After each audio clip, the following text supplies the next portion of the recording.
कल्याण railway crime branch unit ने एक चोर को 2 साथियों समेत किया गिरफ्तार। सुनिए पूरी जानकारी। कल्याण रेल्वे स्टेशनला सराई चौक्याला अटक केली, काय प्रकार?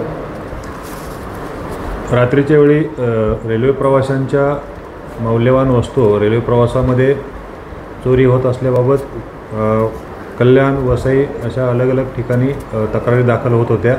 त्यावरून माननीय वरिष्ठांनी सदरच्या चोऱ्यांना आळा घालण्याबाबत सूचना दिल्या होत्या। त्यावरून कल्याण रेल्वे क्राइम ब्रांचची आमची टीम काम करत होती। त्यांना दिनांक 18/2/2025 रोजी एक सराईत चोर येणार असल्याबाबत माहिती मिळाली होती। त्यावरून त्यांनी सापळा लावला। त्यामध्ये त्यांनी महेश अरुण घाग राहणार चेंबूर यास अटक करून त्याच्याकडून केलेल्या चौकशीमध्ये कल्याण रेल्वे पोलीस स्टेशनचा 1 आणि वसई रेल्वे पोलीस स्टेशनचे 2 असे 3 गुन्हे ओपन करून त्यामध्ये सोन्याची लगड, मोबाईल फोन व कॅश असा एकूण 9,68,000 रुपये किमतीचा मुद्देमाल जप्त करण्यात आलेला आहे।